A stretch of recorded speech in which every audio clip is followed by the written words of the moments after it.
So, in this presentation, I will briefly talk about parallel computing with topics about the computing crisis and how they influenced the evolution of modern computers, Moore's law, and parallelism and its applications.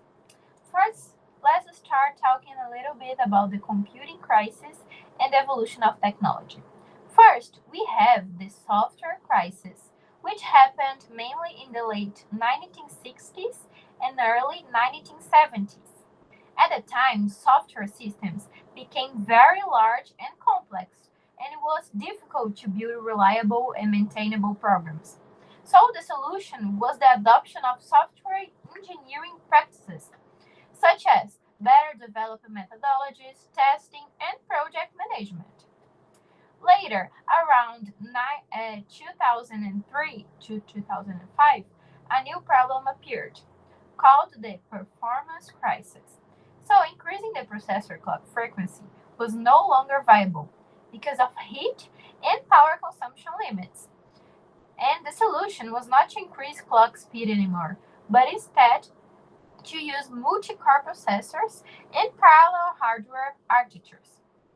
After that, we entered the parallelism crisis, which started around 2005 and continues today. So, hardware became multi-core, but software still has difficulty exploiting parallel architectures. And the main solution is to improve programming techniques, tools, and models so that software can effectively exploit parallel hardware. Now let's see a little bit about Moore's law.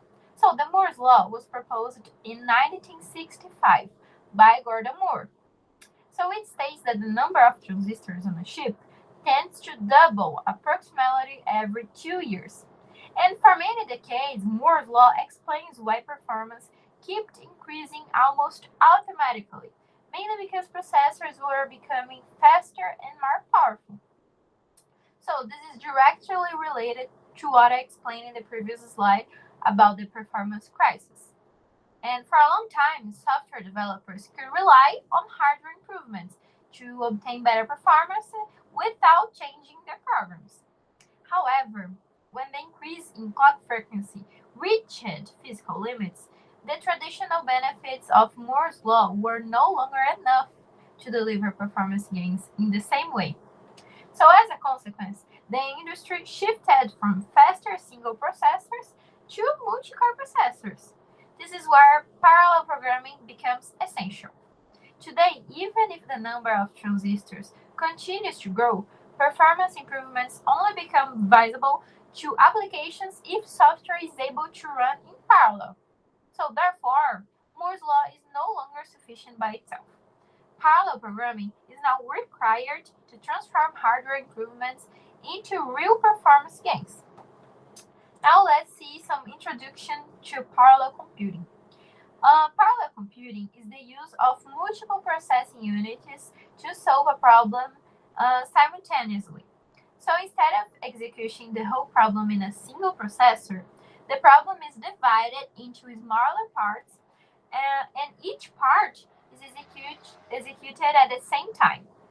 And the main advantages of parallel computing are less execution time, more performance, and better use of modern hardware.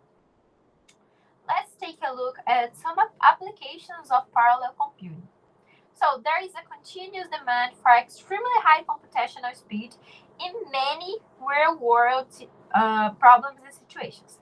So this happens mainly because modern applications involve very large data sets and a huge number of repetitive calculations. In scientific and engineering simulations, for example, uh, physical systems are often modeled by dividing spaces into grids or cells, and the same mathematical calculation must be repeated for each cell and for many time steps. So, in manufacturing and design environments, simulations must be completed in seconds or minutes so that engineers and designers can interact with the results and make decisions quickly. Weather forecasting is another critical example because the results must be produced before a strict deadline. A forecast that takes too long to compute becomes useless. Um, bom, well, some of these applications are known as grand challenge problems, which means that they cannot be solved in a reasonable amount of time using current computers without parallelism. So, parallel computing makes these applications feasible by distributing the workload among multiple processors. And parallel computing is also important in practical systems, such as web services, cloud platforms, and online applications, where many users must be served simultaneously. So, in summary, parallel computing is not only about making programs faster, but also about enabling new applications and more precise solutions that would otherwise be impossible on a single processor. And to conclude, we can see that evolution of computing has been shaped by a sequence of important challenges, such as the software crisis and the performance crisis, and the more recently the parallelism crisis. So, because hardware evolution alone is no longer enough to provide automatic performance gains, parallel computing has become a fundamental approach in modern computer systems. Today, parallel programming plays a key role in transforming the power of multi-core processors into real performance improvements and enabling applications that will be impossible to execute on a single processor, as I said before. Therefore, understanding parallel computing is essential not only to build faster programs, but also to support scientific, industrial, and technological advances in the future. So that's it, guys. Thank you for watching, and thank you, Professor.